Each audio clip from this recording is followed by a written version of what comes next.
Law enforcement and forensic specialists have been using the method of fingerprinting to solve crimes for over 100 years. Pioneers such as Sir Francis Galton have brought us to where we are today in terms of how we effectively and carefully carry out justice. The method of fingerprinting itself was created to identify individuals associated with potential criminal activity, as well as a signature in some cases to uphold business agreements long ago. However, today I would like to explore the criminal aspect of fingerprinting and share one of the first cases that greenlit fingerprinting as a viable means to solve crimes. This brings us to an unsung pioneer in this field, Juan Vucetich. Vucetich was an Argentinian anthropologist who lived in the late 1800s and early 1900s. His work came at a time in Argentina in the late 19th century where progress and scientific reformers began to use theories on positivistic science to solve the problems plaguing society at the time. We will come back to what that means for Vucetich later in this case. The case begins in 1892 in Buenos Aires, in a nearby village called Necochea. Two young children are found to have been brutally murdered in their home. The boy's mother, Francesca Rojas, points the police in the direction of a man named Velázquez, a supposed lover of Francesca, who she claims killed the 6-year-old boy and 4-year-old girl.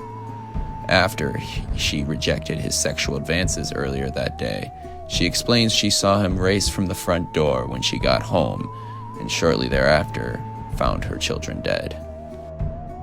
Velázquez proceeded to be arrested, questioned, and tortured over the next couple weeks in an attempt to gain a confession.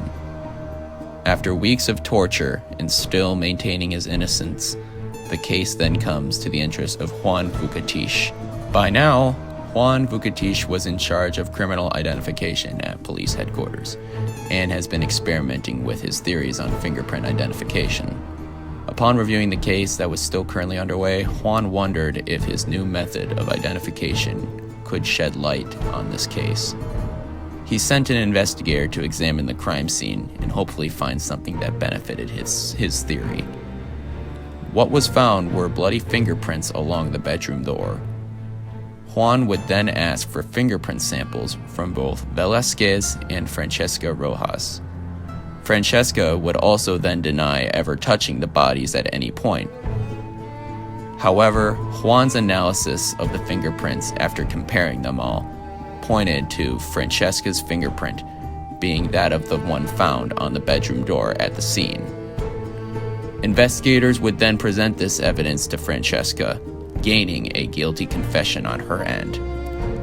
This would lead to Velázquez being exonerated and Francesca then facing life imprisonment for murdering her 2 children.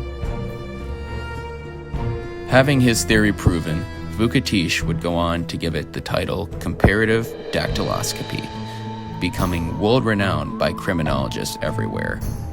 His system differed from others and benefited off of systems already in place, due to the fact that loops, whorls, and arches have already been discovered as means of identification by the previously mentioned Sir Francis Galton. He would go on to create a set of code to identify people's fingerprints. The letters A, I, E, and V would stand as code for the thumb. Numbers 1 through 4 would be for the fingers. These numbers and letters would describe loops, whorls, and arches. This would go on to create a code such as E2433, which ended up being revolutionary at the time for the government. It would go on to create criminal registries and keep track of immigration.